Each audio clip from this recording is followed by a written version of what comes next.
So today we're going to take a look at Meditations by Marcus Aurelius. As is normal with a lot of the original philosophy that I review, I feel that in general it deserves a higher rating than it spits out. It's just the texts are a little bit less accessible, so I think it gives them a lower rating as a result. Also, less utility dense. But let's get into it. So, Marcus Aurelius was one of the Stoic philosophers, although my understanding is he's a little bit divergent from the other Stoics, and he could be considered in some areas Platonic as well as Christian in terms of the way he thinks about things, although not beliefs. One of the central core beliefs of the Stoic is that you should focus on things within your control, and if it's outside your control, you don't concern yourself with it at all, whether it's good or bad. And so the philosophers get a little bit of a bad rap, I think. People think Stoic means just completely unfeeling in terms of philosophy. Colloquially, that's what the word means. But the philosophy is not that they are unfeeling, they're just unfeeling, or they strive to be, unfeeling about things outside their control. There's, I forget which Stoic it was, but in response to someone telling him his son died, his response was, when he was born, I knew he was mortal, meaning he'd already accepted that his son's going to die. It's something outside his control. He doesn't care about it. But they do get passionate about things within their control. And so, as a philosophy, it's one that is centered around practice in terms of you are trying to live as best you can, and you do that by focusing on what's within your control. So, I'm going to read a couple excerpts from Meditations, and then I'm going to get into the ratings. Do the external things that fall upon you distract you? Give yourself time to learn something new and good, and cease to be whirled around. But you must also avoid being carried about the other way, for those too are triflers who have wearied themselves in life by their activity, and have yet no object to which to direct every movement and every thought. Okay. So you'll notice a lot of the ones I pick out are themey on the external things, because I think that that's the most important part. Such as you are in your habitual thoughts, such will also be the character of your mind, for the soul is dyed by the thoughts. Dye it then with a continuous series of thoughts as these. For instance, that where a man can live, he can also live well. So there he's talking about what you focus on is what you become. And so you could direct your thoughts because those are within your power. You should focus on that. Let's get another in here. I do my duty. Other things do not trouble me. Very to the point. There's a little bit more. For they're either things without life, or things without reason, or things that have rambled and do not know the way. I got two more that I picked out. If you know that things are not within your power, are good or bad for you, then if you suffer a bad thing or the loss of a good thing, you will blame the gods and hate men too. So if you think that something that's outside your control is either good or bad, you'll get angry when you lose it or happy when you get it. But if you don't think that they're good at all, then here we go. But if we judge only those things that are within our power to be good or bad, there remains no reason either for finding fault with God or standing in a hostile attitude to man. So it's not just in terms of action focusing on what's within your control, but even just analysis of what's good or bad. So like a hurricane's not within your control. You don't label it as good, it's just nature. And so I think that this ability to process like this is actually quite useful. We'll get through the last one and then we'll talk about the ratings. Let's see. It is your duty to order your life well in every single act. And if every act does its duty as far as possible, be content. And no one is able to hinder you so that each act shall do its duty, but something external will stand in the way. Nothing will stand in the way of your acting justly and soberly and considerately. I have difficulty with the old writing. It's the cadence of it throws me off a little bit. Let's see. I think that's the larger part of the quote, which is do your duty and then be content no matter what the outcome is. Because nothing can stand in the way of you doing what you're supposed to do. So, as a mindset, in getting my philosophy degree, we actually talked quite a bit about the Stoics, and specifically in regards to emotion.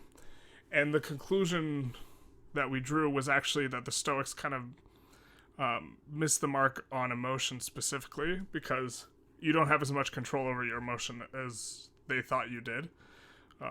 But perhaps that's a bit of a story for later.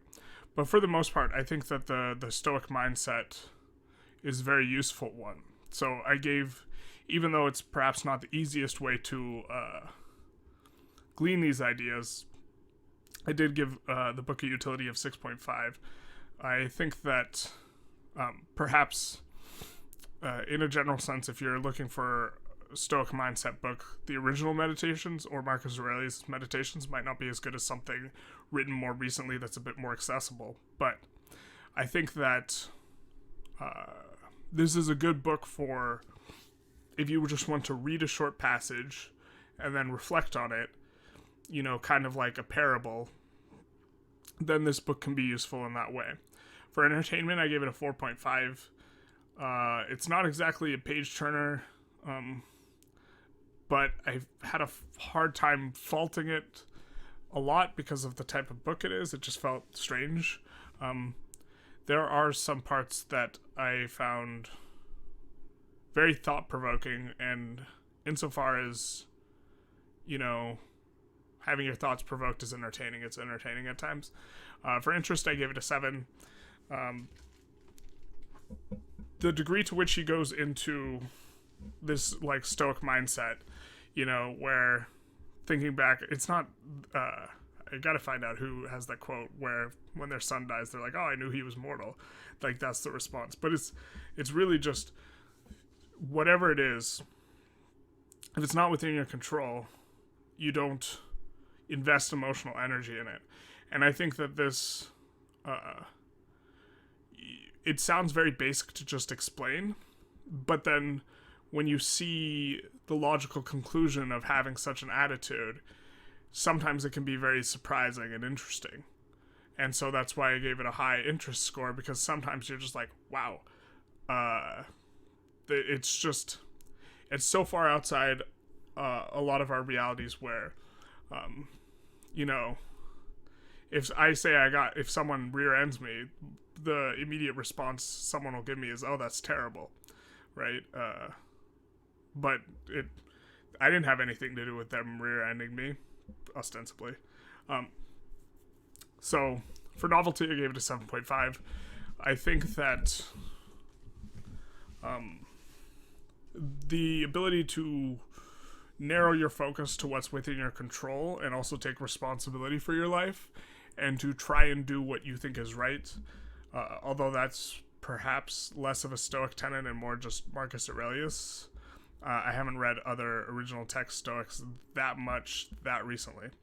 But just being able to have that type of way of thinking in your wheelhouse is really, really, really valuable, I think. However, this isn't the only source you can get it from. So I gave it a 7.5, which is strong, but a bit lower on the basis that you can find this in other areas. For style, I gave it a 5.5.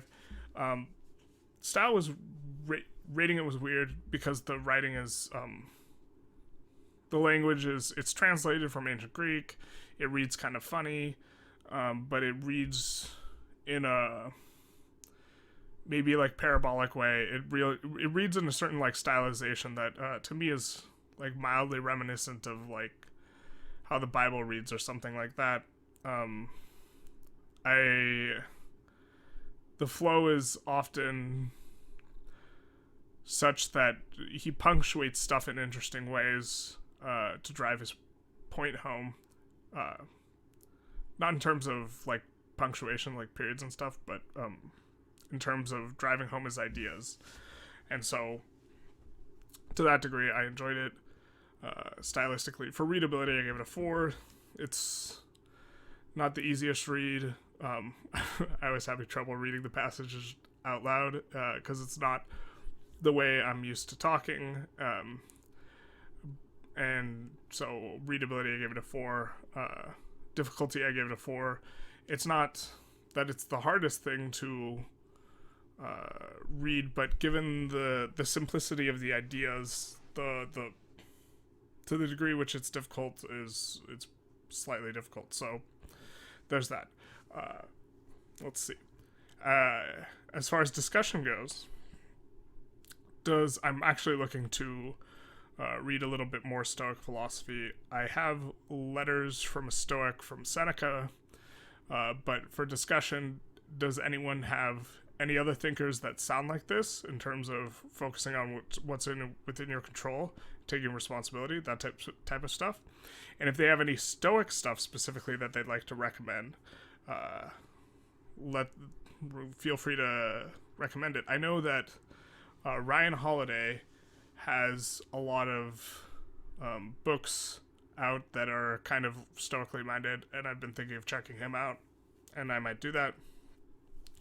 Oh, I forgot recommendations. As far as recommendations go, I think I would recommend this specifically to someone who wants to read a little bit and then reflect and isn't looking to slog through an entire book and is looking for something that's kind of within this realm.